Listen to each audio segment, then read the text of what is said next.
MLA Lasya మరణానికి కారణమైన టిప్పర్ను గుర్తించారు. ఓఆర్ఆర్పై వేగంతో వెళ్లి టిప్పర్ను ఢీకొట్టింది లాస్య కారు.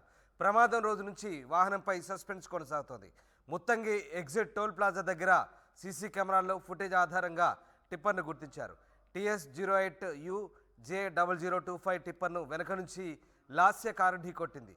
రాక్ శాండ్ తరలింపు కోసం టిప్పర్ వినియోగిస్తున్నట్టుగా తెలుస్తుంది.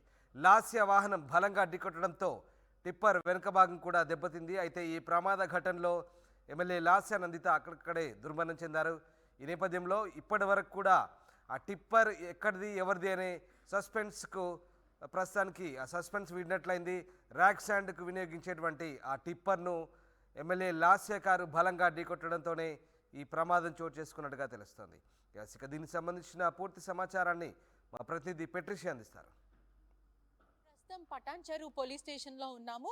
లాస్య నందిత ఎమ్మెల్యే చావుకి కారణమైన ఏదైతే యాక్సిడెంట్ జరిగిన టిప్పర్ లారీ కూడా ఇక్కడనే ఉంది. ఏదైతే తన చావుకు కారణమైన టిప్పర్ లారీని పోలీసులు అదుపులోకి తీసుకోవడం జరిగింది. ఇదంతా కూడా టాటా టిప్పర్ లారీ, అంటే ఏదైతే రాక్స్ శాండ్ ఉంటుందో అది తీసుకెళ్లే లారీగా గుర్తించారు. అతన్ని కూడా బంజారాహిల్స్ చెందిన ఒక కన్స్ట్రక్షన్ కంపెనీ అని కూడా పూర్తిగా చెప్పడం అయితే జరుగుతుంది. మీరు చూడొచ్చు కూడా చాలా దూరంగా ఉండే వాహనం కూడా కనిపిస్తుంది. ఇది చాలా సాలిడ్ గా ఉంటది. వెహికల్ ని చాలా బలంగా ఢీకొనిందని కూడా చెప్పడం అయితే జరుగుతుంది. లాస్య అది ఒకసారి పూర్తిగా కూడా మనం చూడొచ్చు.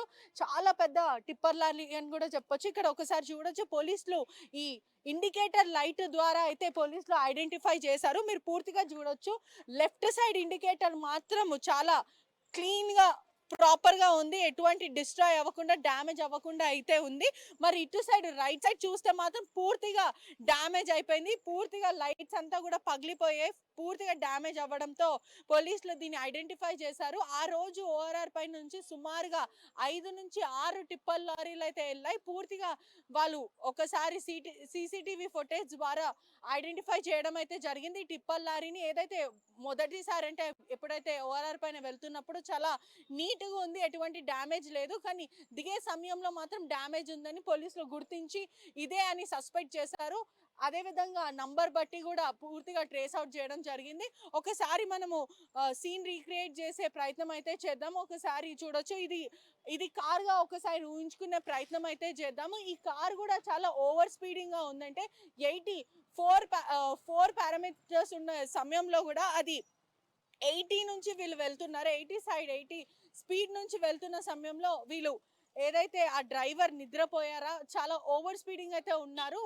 కారు కూడా పూర్తిగా 100కి లాక్ అయిపోయింది. కానీ మనకున్న అంచనా మేరకు, సమాచారం మేరకు సుమారుగా 120 నుంచి 130 స్పీడ్లో అయితే ఉన్నారు. ఈ కారు కూడా చాలా బలంగా టిప్పర్ లారీకి ఢీకొనింది. ఏదైతే రూఫ్ ఉందో మనం ఇక్కడ కార్ పైన చూడొచ్చు, ఈ రూఫ్ అనేది కూడా పూర్తిగా ఇక్కడ లాక్ అయిపోయి ఉంది. ఇక్కడ లాక్ అవ్వడంతో సుమారుగా 100 మీటర్స్ వరకు అది లాక్కొని వెళ్ళింది.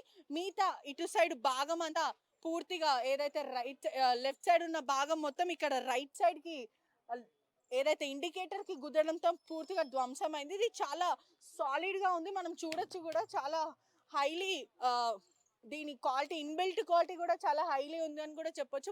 పూర్తిగా కూడా ఇది గుద్దుకోవడంతో ఆ రూఫ్ టాప్ దాన్ని లాక్కొని వెళ్ళింది. సుమారుగా 100 మీటర్స్ వరకు లాక్కొని వెళ్ళడం జరిగింది. ఇటువైపు అంతా మనం చూడొచ్చు కూడా, మొన్న జరిగిన విజువల్స్ లో కూడా చూడొచ్చు, పూర్తిగా ఇటువైపు అంతా ఇండికేటర్ వైపు మొత్తం డిస్ట్రాయ్ అయిపోయింది కూడా. మనకున్న సమాచారం మేరకు కూడా సీట్ బెల్ట్ కూడా సరిగ్గా పెట్టుకోలేదు. అంటే సీట్ బెల్ట్ సౌండ్ రాకుండా వెనక నుంచి సీట్ బెల్ట్ పెట్టుకున్నారు. లాస్ట్ కూడా ముందే కూర్చున్నారు. అదే విధంగా మహీంద్రా బండి కూడా చాలా సేఫ్టీ ప్రికాషన్స్ అయితే ఎక్కువ లేవు ఆ బండికి. ఇంకా కొంచెం హైలీ క్వాలిటీ బండి వాడుంటే కొంచెం బ్రతికే అవకాశాలు ఉన్నాయని కూడా పూర్తిగా చెప్తున్నారు. పోలీసులు అయితే ఈ బండిని ఆ లైట్ ద్వారానే గుర్తించడం అయితే జరిగింది.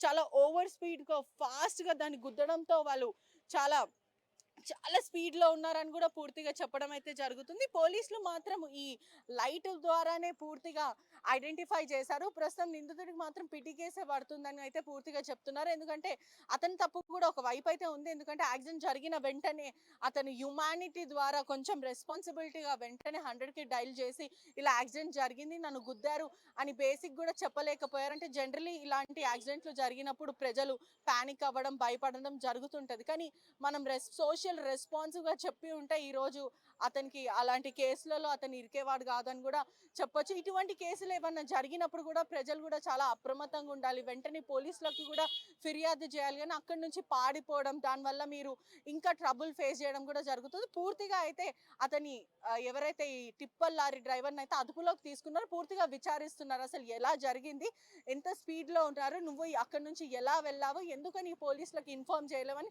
పూర్తిగా చెప్పడం అయితే జరుగుతుంది. మీరు చూడొచ్చు కూడా ఇలానే ఆ వెహికల్ కూడా చాలా బలంగా గుద్దుకోవడంతో అది సుమారుగా 100 నుంచి 50 మీటర్స్ పైననే అది లాక్కొని వెళ్ళింది. ఆ తర్వాత వీళ్ళు ఆ బ్యాలెన్స్ తప్పారా, లేకపోతే అతను డ్రైవర్ స్పీడ్ అండ్ స్లీప్ మధ్యలో ఇదంతా జరిగిందా అనేది పూర్తిగా పోలీసులు విచారించడం అయితే జరుగుతుంది. తెలియాల్సింది ఇంకా అసలు ఏం జరుగుతుంది, అసలు పోలీసులు ఇంకా పూర్తిగా ఇన్వెస్టిగేషన్ చేస్తున్నారు. అయితే ఎవరైతే లారీ డ్రైవర్ అయితే దొరికారు కాబట్టి పూర్తిగా ఇంకా ఇన్వెస్టిగేషన్ లో భాగంగా చాలా విషయాలు తెలిసేది ఉంది. Cameraman విజయ్తో పెట్రిషా reporting RTV Hyderabad.